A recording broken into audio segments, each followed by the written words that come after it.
السلام علیکم. نن به مونږ وایو په ایکسل کې چې یو آی ډي ده مونږ سره، هغې کې به مونږه د لیفت طرف نه انسیس څنګه رالو، د رایټ طرف نه به انسیس څنګه رالو او د میډ نه به انسیس څنګه رالو. مطلب د میډ نه یو کرکټر راغستلی یا د رایټ نه یا د لیفت نه ورډ راغستلی، کرکټر راغستلی یا نمبر راغستلی، نو هغه به مونږ څنګه رالو یوزینګ تھرو فارمولا باندې. نو دا موږ سره یو آیډیا دی. د دې نه مونږه دا اولنی چې کوم لیفت طرف ته نومیریک کمینسي دی هغه ته مونږ رالو. نو پهله هغې دپاره کومه فارمولا یوز کیږي، هغه از ایکول ټو ایل ای لیفت فارمولا ده. بیا لیفت کې تاسو ته ټیکس چې کوم ټیکس نه تاسو دغه رالی هغه به سلیکټ کړئ.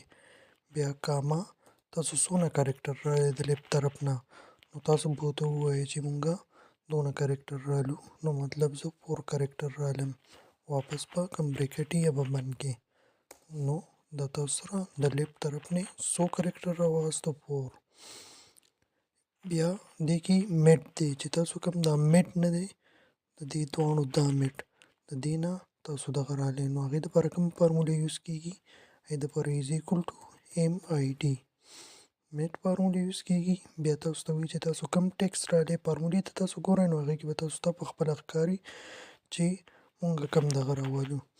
نو ټیکس ته تاسو وګورئ نو چې ټیکس دلته ټیکس زه به دا ټیکس سلیکټ کړم، کاما سټارټ نمبر د څوم نمبر نه سټارټ کړم، د 1 نه سټارټ کړم، 2 نه سټارټ کړم، 3 نه سټارټ کړم، زه وایم چې د 3 نه سټارټ کړي او څونه کرکټر راوالم 4 کرکټر راوالې. بریکټ بند کو انټر ووهئ نو دا تاسو له سټارټ نه دا 4 کرکټر راواغستو.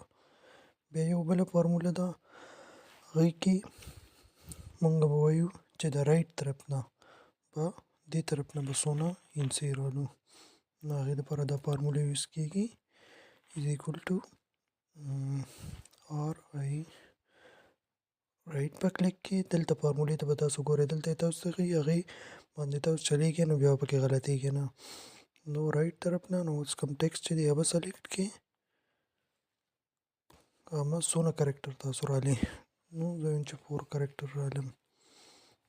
بریکټ به بند کړو، دا زموږ سره د رایټ طرف نه کوم دغه راوالي. بیا چې دا فارمیټ تاسو په دې لاندې اپلای کوئ نو په دې به کلیک کړئ، دا پلس نشان چې راشي ډبل کلیک پکې. صحیح شو. دا زموږ سره د یو وارډز نه لیفت طرف نه راغستل دي، د میډ نه او د رایټ نه. په ایکسل کې دا فارمولې زموږ یوز کیږي.